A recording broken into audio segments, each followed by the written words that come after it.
సృష్టికర్త అయిన దేవుని నామానికి మహిమ ఘనత ప్రభావాలు కలుగునుగాక. ఇదిగో వాక్యము అనే నూతనమైన ఛానల్ ద్వారా వాక్యాన్ని వింటున్న మిమ్మల్ని దేవుడు దీవించి ఆశీర్వదించునుగాక. ఈ యొక్క సమయము నూతనమైన దినము, నూతనమైన గడియ, నూతన శుభకార్యములు జరిగించు గొప్ప మహా దినం ఇది. దేని స్తోత్రం, హల్లెలూయా. ప్రియ సహోదరులారా, గతించిన కాలమంతా దేవుడు మనల్ని కాచి కాపాడి ఈ నూతన దినములో, ఈ నూతన గడియలో, నూతన నెలలో, నూతనమైన సంవత్సరంలో ప్రవేశింపజేశాడంటే ఆయన ప్రేమను మనం గుర్తించాలి. ఆయన చేసిన గొప్ప కార్యాలను మనం జ్ఞాపకం చేసుకోవాలి. ఆయన మన పట్ల చూపిన దయాజాలిని మనం జ్ఞాపకం చేసుకోవాలి.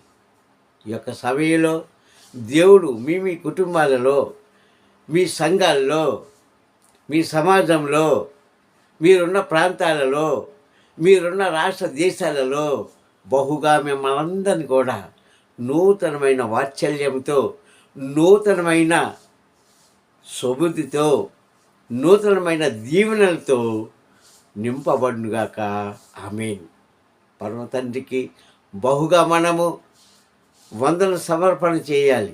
ఎందుకంటే గతించిన కాలంలో ఎంతోమంది మహా వాళ్ళు ఈ భూమిలో కలిసిపోగా ఈరోజు సజీవులుగా ఉంటున్నందుకు మనం ఏమవ్వగలమండి దేవుడికి? ఎలాగ ఆయన రుణాలను మనం తీర్చుకోగలము? ఎలాగ ఆయన యొక్క కోరికలు మనం మన్నించగలము? అందుకే ఆయన అంటున్నాడు, కోపంలో తండ్రి తల్లి పిల్లలను గద్దించినా కొంత సమయం అయ్యాక అదే పిల్లల్ని హద్దుకుంటారు. దేవుని స్తోత్రం, హల్లెలూయా. మన దేవుడు కూడా అలాంటి వాడే. నమ్మితే మీ అందరూ కూడా దేవుడికి స్తుతులు అర్పించుకోండి, స్తోత్రం చెప్పండి, హల్లెలూయా పాటలు పాడండి. ఎందుకంటే ప్రియ సహోదరులారా, ఈ యొక్క సమయము మనకు అనుగ్రహించాడు. అందుకే ఈ దేవుడిచ్చిన నూతనమైన ఆశీర్వాదమైన వచనముతో మీ ముందుకు నన్ను నడిపించిన సర్వాధికారి తండ్రికి సదా మనము నేను ముఖ్యంగా నేను ఆయనకు కృతజ్ఞతనై ఉన్నాను. దేవుని స్తోత్రం, హల్లెలూయా. మీరు కూడా మీ యొక్క హృదయాలను, మీ యొక్క అలవాట్లను మార్చుకొని, చెడు అలవాట్లను మానుకొని, మీ హృదయాలను వాక్యమనే ఈ యొక్క అమూల్యమైన నీళ్ళతో కడుగుకొని శుద్ధీకరణ పొందుకొని దేవుడికి కృతజ్ఞతలు చెల్లించండి. ఈ యొక్క నూతన సంవత్సరంలో ప్రవేశింపజేసిన దేవుడు అనేకమైన అద్భుత కార్యాలు చేయడానికి ఆయన సిద్ధంగా ఉన్నాడని తెలపడానికి నేను ఎంతో సంతోషిస్తున్నాను. దేవుడికి మహిమ కలుగుగాక. మరొకసారి చెప్తున్నాను, ఈ యొక్క ఏడాది నుంచి మా ఛానల్ని ఇదిగో వాక్యంగా మార్చబడింది కనుక గమనించవలసిగా ప్రభు నామములో కోరుకుంటూ మరి వాక్య సందేశంలోకి వెళదాం. ఒక దినాన మన గృహాలను, మన బ్రతుకులను, మన కుటుంబాలను పట్టుకు పీడించిన అనేకమైన బాధలు, వేదనలు, శోధనలు, రోగాలు, అప్పులు ఏదైతే ఉన్నావో అవన్నీ కూడా దేవుడు తీసేస్తానని వాగ్దానం ఇస్తున్నాడు. మరి మనం సిద్ధంగా ఉందామా? సిద్ధంగా ఉందాం. ఆయన వాక్యం వినడానికి సిద్ధంగా ఉందాం. ఆయనకు ప్రార్థన చేయడానికి సిద్ధంగా ఉందాం. ప్రియ సహోదరులారా, మీ దగ్గర ఏముంది ఏమి లేదని కాదు, కానీ శుద్ధ మనసు ఆయన కోరుకుంటున్నాడు. అది చాలు. లోకానికి కావాలి హంగామా, లోకానికి కావాలి ఏదో ఏదో ఏదో ఏదో, కానీ దేవుడికి కావాల్సింది నీ శరీరంలో లోపల ఉన్న నీ అంతరాత్మ ఆయన కోరుకుంటున్నాడు. దేవుని స్తోత్రం, హల్లెలూయా. మరి ఇక సమయంలో ఒక వాక్యాన్ని చూసుకొని మనం ముందు కొనసాగుతాం. దేవుని స్తోత్రం. Praise the lord. యోవేలు గ్రంథం 2:24 ఆయన అంటాడు కదా, యోవేలు గ్రంథం 2:24 ఆయన ఇచ్చిన వాగ్దానం, మీ కొట్లలో ధాన్యము నింపబడును, ద్రాక్ష తోటలు ఫలించబడును,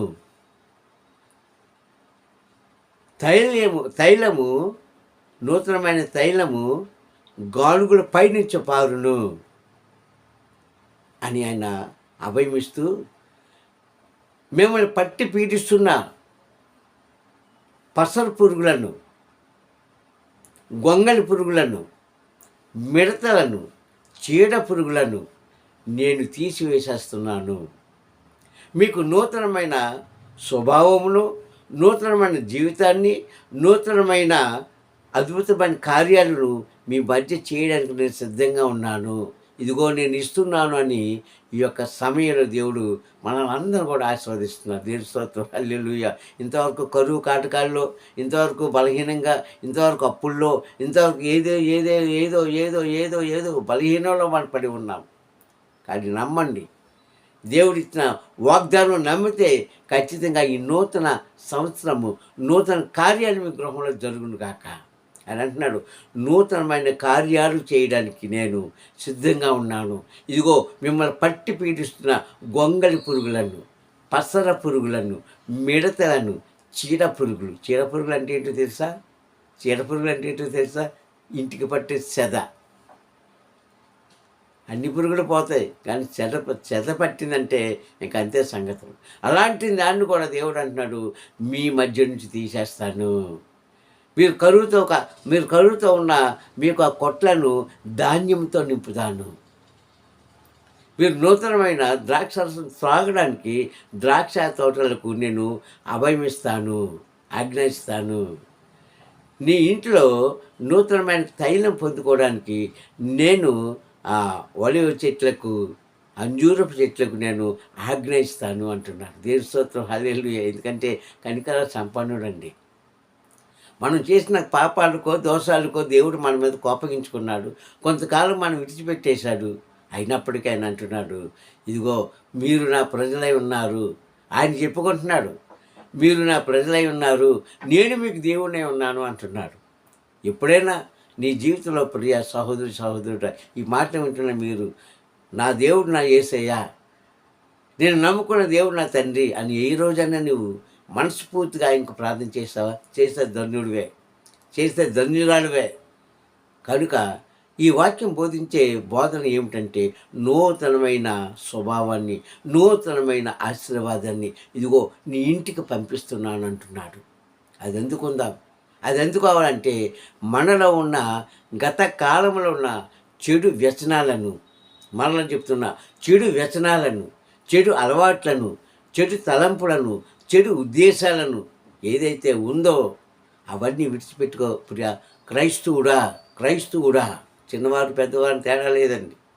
ప్రతి ఒక్కరికి కూడా ఈ నూతన సంవత్సరం ఒక సంతోషకరమైన సంవత్సరం. అందరితో పాటు నువ్వు తప్పలు కొడుతున్నావు, అందరితో పాటు నువ్వు హల్లెలూయా చెప్తున్నావు, అందరితో పాటు నువ్వు పాడుతున్నావు, అందరితో పాటు నువ్వు వాక్యం వింటున్నావు, అందరితో పాటు దేవునికి కార్యాలు పంచుకుంటున్నావే. కానీ నీ హృదయం నెమ్మదిగా ఉందా?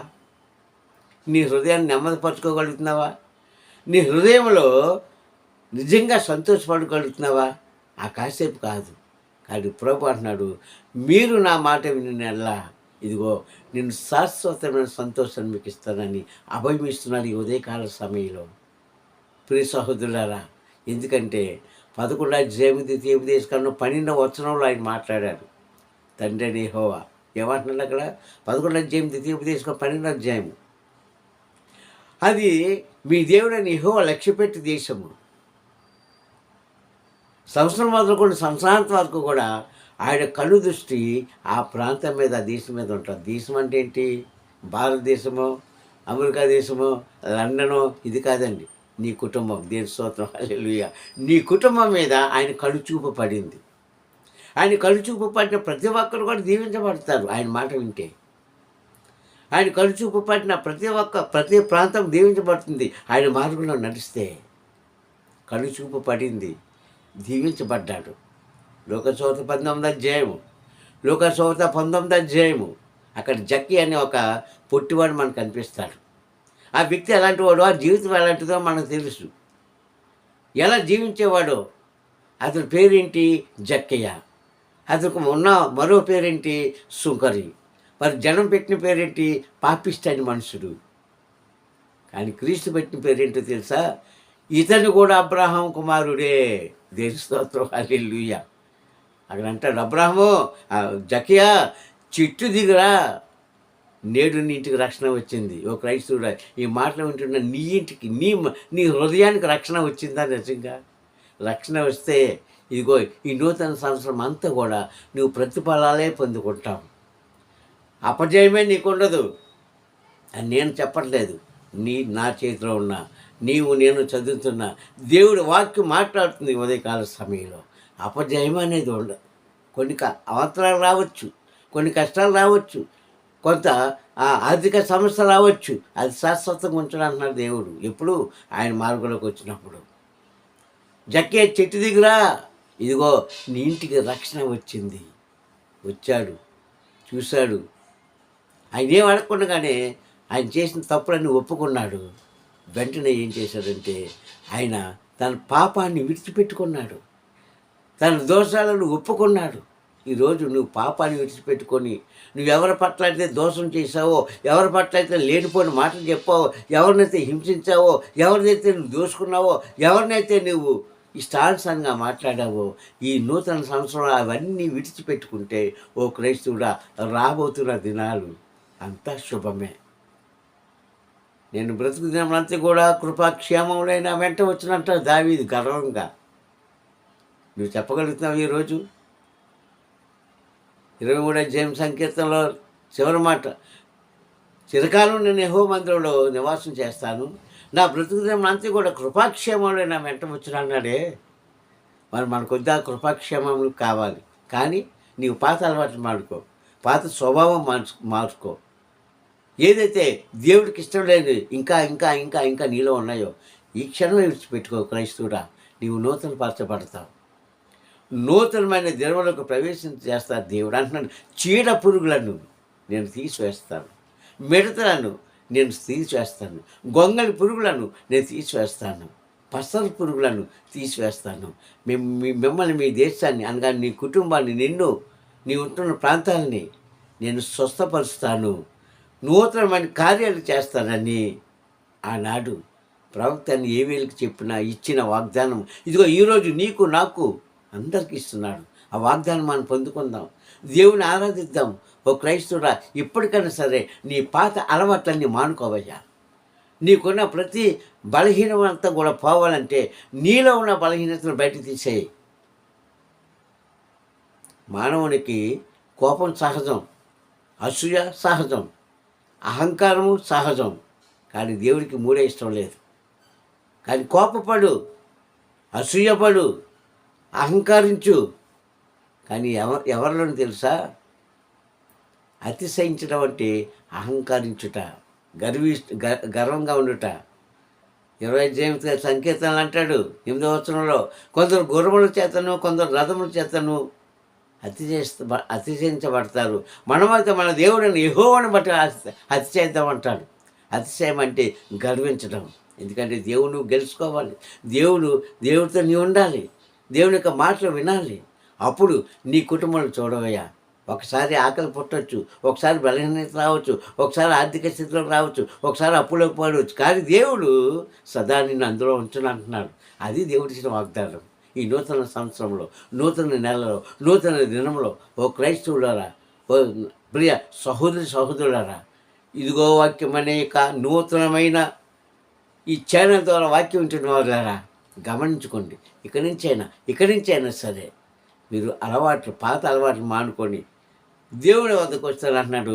నూతనమైన కార్యాలు చేసి సంవత్సరం మొదలుకొని సంవత్సరాంతం వరకు కూడా నీ మీద, నీ కుటుంబం మీద, నీ ప్రాంతం మీద ఆయన కన్ను దృష్టి ఉంచి ఎక్కడికి పడిపోకుండా, ఎక్కడికి జారిపోకుండా, ఎక్కడికి నీ వెళ్లకుండా ఆయన హస్తముంచి నిన్ను కాపాడుతానని అభయం ఇచ్చిన సర్వాధికారి తండ్రికి మనం సదా ఎలా ఉండాలి?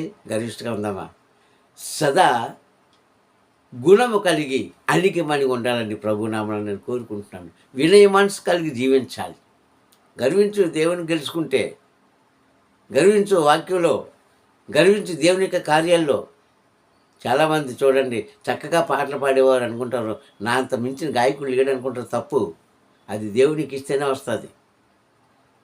ప్రభా, నిన్ను స్తుతించిన భాగ్యం నాకు కలుగు చేసావని దేవుళ్ళు గర్వించవయ్యా, లోకంలో కాదు, ఎవరో మెచ్చుకుంటే కాదు.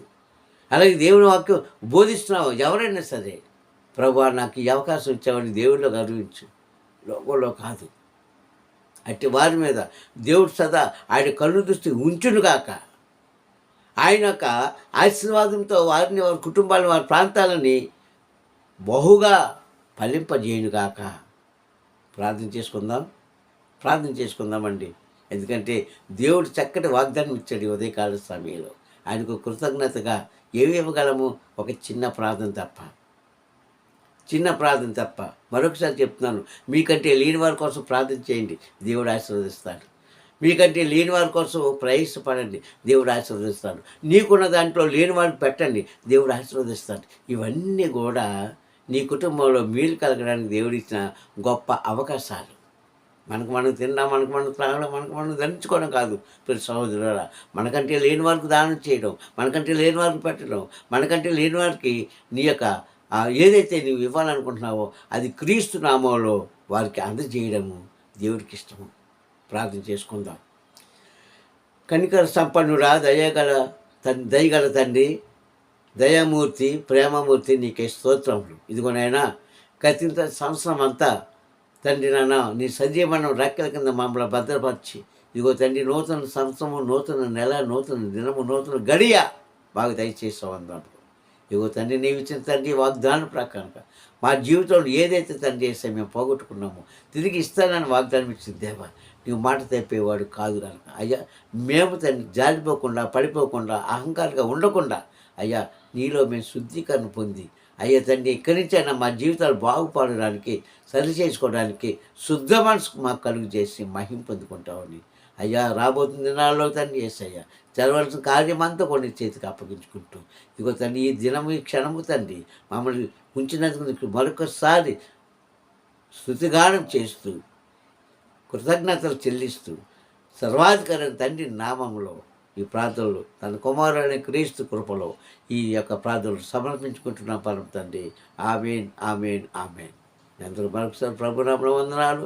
మరొకసారి చెప్తున్నాను, మా జీసస్ బ్లెస్సింగ్ అనే ఛానల్ని నూతనంగా మార్చబడి ఇదిగో వాక్యంగా మరి మీ ముందుకు వస్తుంది కనుక మరి మీరు మా ఛానల్ని సబ్స్క్రైబ్ చేసుకోండి, లైక్ చేసి షేర్ చేయండి. దేవుడు మిమ్మల్ని దీవించును గాక. ఆమేన్.